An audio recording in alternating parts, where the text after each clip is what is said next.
Hello दोस्तों, नमस्कार। Jharkhand news plan में आप सभी का स्वागत है। आज का पेपर कैसा रहा, मैं इस वीडियो में पूरा विश्लेषण करने वाला हूं और कौन कौन से आने वाले टॉपिक से पूछा जा रहा है, मैं ये इस वीडियो में पूरा बताने वाला हूं। साथ ही साथ जो आगामी एग्ज़ाम पेपर 1 का क्लास 6 to 8 का जो एग्ज़ाम होना है, जो बाकी जो बचा हुआ है, उनको कौन कौन से परीक्षा में प्रश्न पूछा जाएगा, कौन कौन से टॉपिक को अच्छी तरह से तैयारी करके जाना होगा, मैं इस वीडियो में पूरा बताऊंगा।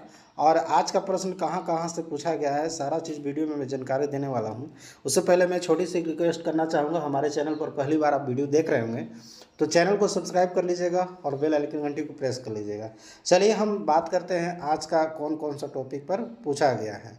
तो देखिए, झारखंड सहायक आचार्य प्रतियोगिता परीक्षा जो आपको पता है कि आपको आज से स्टार्ट है, यानी 23 तारीख से, यानी आज का डेट, यानी देखा जाए तो आज जो है सो कितना तारीख है, तो 23 है आज। और आज से आपका एग्ज़ाम जो है सो बिल्कुल चालू है और बहुत लोगों का एग्ज़ाम भी हुआ है। तो बहुत सारे छात्र लोगों को कहना है कि इससे जो है सो प्रश्न आ रहे हैं। तो हिंदी पेपर 1 क्योंकि ये क्वालिफाइंग नेचर का है, फिर भी इसमें पास करना ज़रूरी है। अगर ये पास नहीं कीजिएगा तो फिर आपका आगे कॉपी चेक होगा ही नहीं। आज का परीक्षा में कैसा प्रश्न रहा है, मैं उसमें जांच करने वाला हूँ, बताने वाला हूँ। और देख सकते हैं, ये है किताब जिसको पढ़ के जाना था, क्षितिज भाग क्लास 10th का। और इससे क्या क्या प्रश्न आए हैं, कैसे प्रश्न पूछा जा रहा है, सारा डिटेल में बताने वाला हूँ। चलिए सबसे पहले बात करता हूँ कि कहाँ कहाँ से प्रश्न आए हैं। तो देखिए, इस टॉपिक को मैंने लिख रखा है जहाँ जहाँ से आपको प्रश्न आ रहे हैं। तो देखिए, शब्द से भी प्रश्न पूछे गए हैं। शब्द से आपको कितने प्रश्न पूछा गया है, शब्द से देखा जाए तो 4 या 5 प्रश्न जो है आया है। 4-5 प्रश्न आया है और 5 इतना सारा आपको यानी शब्द पढ़ के जाना है। ठीक है, शब्द में क्या क्या पढ़ना है, शब्द के भेद पढ़ना है, शब्द क्या है, किसे वर्णों के मेल से बने, जो वर्ण मिल करके कई सारे वर्ण आते हैं जिसको मिलने के बाद वर्ण माना बनता है, कई वर्ण मिल करके शब्द बनते हैं जिसका कुछ अर्थ होता है, शब्द के कितने भेद होते हैं, सारा चीज़ पढ़ना है। चलिए आगे हम बताते हैं। जैसे उपसर्ग और प्रत्यय, आपको पता होगा उपसर्ग और प्रत्यय, इससे 3 या 4 प्रश्न पूछे जा रहे हैं। उपसर्ग जो कोई भी शब्द के पहले लगता है उसको बोलते हैं उपसर्ग, और जो बाद में लगता है उसको बोलते हैं प्रत्यय। किसी शब्द में पहले उपसर्ग और बाद में आने वाले, ये सारा चीज़ आप लोग पढ़े होंगे ऐसा उम्मीद करता हूँ। केवल मैं टॉपिक बता रहा हूँ। वाक्य आप पढ़े होंगे, वाक्य के बारे में, ठीक है, सेंटेंस जिसको बोलते हैं। इसमें से लगभग 5 प्रश्न रहे हैं और आगे मैं बताने वाला हूँ। तत्सम तद्भव देशस विदेशस, इससे प्रश्न आपको आने वाले हैं। आपको 4 प्रश्न रहे हैं, इससे 4 प्रश्न इससे भी पूछे गए हैं। साथ ही साथ मैं बता देना चाहता हूँ, विलोम शब्द आपको तैयारी करके जाना है, जिससे 5-6 प्रश्न आ रहे हैं, इसलिए ये भी टॉपिक जरूरी है। संधि आपका, इससे 5-6 प्रश्न आ रहे हैं, इसलिए इसको आप बढ़िया से करके जाइएगा, अच्छा से करके जाइएगा। वहीं मैं समास की बात करूं तो समास आपको, समास से लगभग 3-4 प्रश्न आ रहे हैं। समास तो कोई भी एग्जाम में पीछा छोड़ता ही नहीं है। उसी तरह से पर्यायवाची शब्द, पर्यायवाची शब्द का शब्द भंडार बहुत सारा है, 8-9 प्रश्न पूछे जा रहे हैं। चलिए इसमें से और भी क्या है, मुहावरे लोकोक्तियाँ, इससे भी 6-7 प्रश्न पूछे जा रहे हैं और अच्छी खासी जो प्रीवियस ईयर में क्वेश्चन पूछे गए हैं वहीं से सब प्रश्न आ रहे हैं। चलिए ये था। अब देखिए कुछ मैं बातें करने वाला हूँ, ये तो आज, और साथ ही साथ इसमें से देखिए अब किताब से क्षितिज से कौन कौन सा मतलब आ रहा है। तो देखिए यहाँ पर कुछ प्रश्न है, जैसे पद है, कविता, जिसमें से लगभग पद्यांश से पूछा जा रहा है, पैसेज आ रहा है। 30 प्रश्न उससे आ रहे हैं और लगभग गद्य भाग से आ रहे हैं, जो जिसमें कहानी पढ़ना है, कौन कौन कहानी या कौन कौन कविता पढ़ना है, वो सारा चीज़ मैं आपको अभी तुरंत बताऊंगा वीडियो में आगे। और मैं पूरा समझाऊंगा कि क्या क्या आपको कितना तैयारी करके जाना है। फिर आपको गद्यांश यानी जिसको पैसेज बोल सकते हैं, उससे भी प्रश्न 30 से 40 प्रश्न आए थे। और इस तरह से मतलब एक डायरेक्टली प्रश्न नहीं पूछा जा रहा है कि मतलब कहानी से, पैसेज टाइप के दे दिया जा रहा है और उसी से क्वेश्चन पूछा जा रहा है। तो इस चीज़ के लिए थोड़ा सा एक हल्का कर दिया गया है, इसलिए इसमें ज़्यादा टेंशन लेने की ज़रूरत नहीं है। मेन आपका पेपर जो है क्षेत्रीय भाषा हो गया और पेपर 3 हो गया, फिर पेपर 4 के लिए आपको विशेष रूप से आपको लेके चलना है। चलिए इसमें क्या क्या और चीज़ है मैं आपको दिखाता हूँ।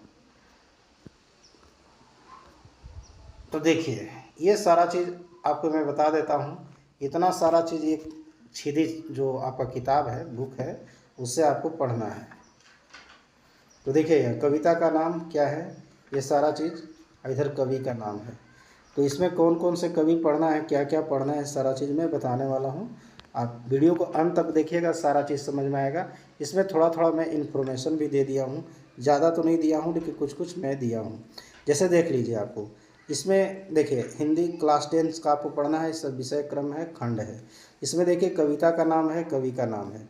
यहाँ इसमें देखिए पद है जिसमें सूरदास के द्वारा लिखा गया। पूछ देगा, हो सकता है सूरदास जी का जन्म 1478 में हुआ था और मृत्यु 1583 में है। ये छोटी मोटी बात आपको याद रखना है।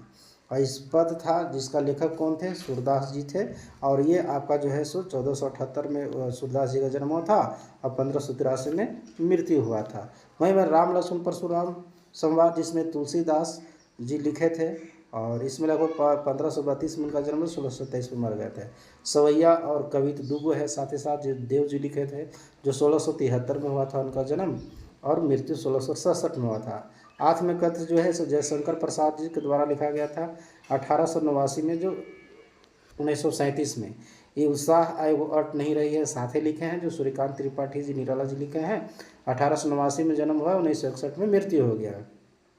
यह दंतुरित मुस्कान नागार्जुन के द्वारा लिखा गया, 1911 में जन्म हुआ तो 1998 में मृत्यु हो गया। छा मत छूना गिरजा कुमार माथुर जी के द्वारा लिखा, 1918 में जन्म हुआ था इनका, और 1994 में मृत्यु हो गया था। कन्यादान लास्ट है, जो ऋतुराज के द्वारा लिखा गया था 1900। इनका मृत्यु के बारे में अभी भी कोई ज्ञात नहीं है। इतना सारा आपको, और साथ ही साथ एक बच जाता है संगतकार, जो आपको मंगलेश्वर के द्वारा लिखा गया है, मंगलेश्वर डबराल जी के द्वारा लिखा गया है। तो ये कविता में से आपको इतना सारा मत पढ़िएगा, 9 कविता को तैयारी नहीं करना है, बस पद्यांश ही पूछ रहा है। तो इसको उम्मीद करता हूँ कि ये सारा चीज़, एक ये वाला देख लीजिएगा पद, और राम लक्ष्मण परशुराम, एगो आत्मकथ्य देख लेना है, और एगो छाया मत छूना है। 3-4 गो के थोड़ा सा पढ़ लेना है, ये 4 गो से बाहर नहीं आने वाला है। उसी तरह से देखिए कहानी है नेताजी का चश्मा, स्वयं प्रकाश जी, बाल गोविंद भगत जी, रामवृक्ष बेनीपुरी। लेखक का नाम थोड़ा सा याद करना पड़ेगा, इसलिए कि देखिए लेखक और पाठ का नाम आपको याद रखना पड़ेगा, क्योंकि वहाँ लेखक का नाम और पाठ का नाम पूछता है कि कहाँ से लिया गया है पैसेज। जैसे पैसेज दे दिएगा, जैसे उधर तुम हो अति बड़े भागी, तो कहाँ से लिया गया है लाइन, तो ये आपका पद से लिया गया है। और यहाँ पर आपको पूछ देगा कि इस कविता का नाम बताइए और कवि का नाम बताइए। इसलिए आपको ये वीडियो देख लेना है लास्ट में, और ये पूरा आपको किताब का निचोड़ है, एक से बाहर नहीं आने वाला है। नेताजी का चश्मा, जैसे पाठ में आपको कुछ पद्यांश दे देगा, वहाँ से उठा करके आप पूछ देगा कि ये पाठ कहाँ से लिया गया है। ये पान वाला कैप्टन वगैरह, उसमें सारा चीज़ उसमें डिस्कस किया है। कैप्टन कौन था, पान वाला कौन था, हवलदार साहब कौन थे, किस काम के सिलसिले से जाते थे, वो सारा चीज़ इसमें दिया गया है। तो उसका लेखक कौन है, स्वयं प्रकाश जी, आपको याद रखना पड़ेगा, क्योंकि यहाँ से पूछने वाला प्रश्न है। बाल गोविंद भगत जी, रामवृक्ष बेनीपुरी, जिनका जन्म 1899 में हुआ था, 1968 में जन्म हुआ था। बाल गोविंद भगत जी के बारे में आपको पता होगा। बाल गोविंद भगत जी एक किसके, जैसे प्रश्न पूछ देगा, बाल गोविंद भगत जी जो है सो किस स्वभाव के आदमी थे, तो कैसा आदमी थे, तो एक तरह गृहस्थ आदमी थे। हालांकि किसको साहब मानते थे, तो कबीर जी को अपना साहब मानते थे। लखनवी अंदाज आप लोग पढ़ना, यशपाल जी के द्वारा। इसमें नवाब का जो कैसे उत्तर प्रदेश में जो एक लखनऊ स्थान है, जहाँ पर एक शहर है जिसमें वहाँ पर नवाबी लोग रहते हैं। एक ट्रेन का एक पूरा कहानी है, एक नवाब बैठता है, डिब्बा में जाता है बैठ करके, और पूरा एक तरह से उसमें अकेले बैठता है, कहानी सोचने लगता है। इधर से यशपाल जी भी चढ़ जाते हैं उसी डिब्बा में, दोनों के बीच में खीरा उरा काट करके, बहुत सारे इसमें है, कहानी में डारा नहीं बताऊंगा। मानव करना का दीप चमक जो है सर्वेश्वर देवाल सक्सेना जी के द्वारा आपको लिखा गया है। फिर इसी तरह से यह एक कहानी, यह भी आपको मनु भंडारी जी के द्वारा लिखा गया, स्त्री शिक्षा के विरोधी तुर्कों का खंडन। ये महावीर प्रसाद द्विवेदी जी के द्वारा लिखा गया है। और इसी तरह से देखा जाए तो आपका देखिए